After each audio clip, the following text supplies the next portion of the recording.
For every Hindu who is quote unquote is impressed with the BJP's narrative of Hindutva, there is one Hindu who is not.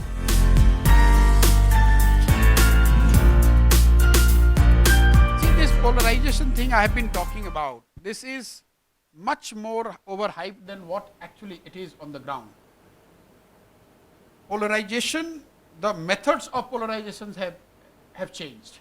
How you used to polarize say 15 years back. But its impact is largely the same.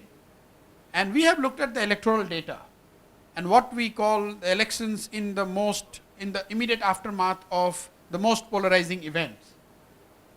We have found that you are not able to mobilize more than 50-55% of the community no matter what the polarizing event was. And you can name the elections which comes to your mind as the election which happened immediately after the most polarizing event. You name it and I will give you the number. 15%. 50-55% is the limit.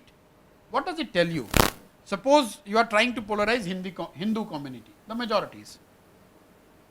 For every Hindu, if polarization level is 50% or 50% people have voted because quote unquote they got polarized or influenced by the polarization, for every one Hindu who got polarized and voted in favor of one party, there was one Hindu who was not polarized. Okay. What happens is, the most people who lose elections, and this is my first hand experience, you ask them, before election everyone is winning. In their own assessment, you would hardly meet a leader who will tell that I am losing election. After election, when you go and ask, why did you lose election? What happened? So they wouldn't tell that I was not among people. They would not tell that I have a perception issue, people have an issue with my corruption, or I was a land grabber, or I was not doing right thing. They will say I was winning. Oh, last mein Hindu Muslim ho gaya. So they overplay this. It is not backed by data. That only Hindu Muslim thing is decisively can make someone win or lose election. I'll extend the questions beyond Hindu Muslim. Just voting on identity. Take the India level data.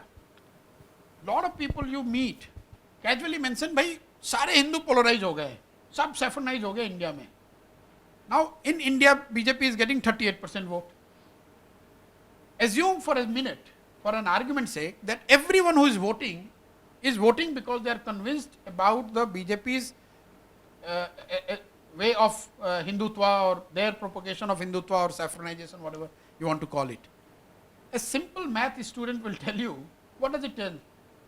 That 20% is minority, 38% is the BJP vote share, that less than half Hindus are voting for BJP.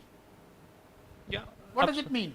For every Hindu who is quote unquote is impressed with the BJP's narrative of Hindutva, there is one Hindu who is not.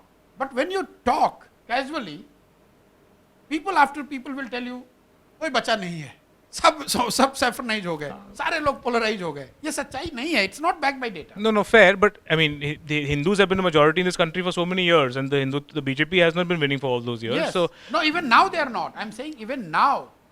Say for example, UP. If a winning party BJP gets 40% vote, and you have Hindus there 80-82%. That means less than 50% Hindus are voting for them. Fair. But the larger but question. People are saying now we are losing because of polarization.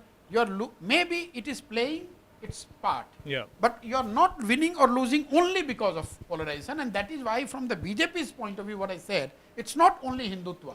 It's Hindutva, nationalism, and its delivery. Plus Labharti, what they call Labharti, the individual and household level benefit. The combination, this together gives a very compelling narrative in their favor.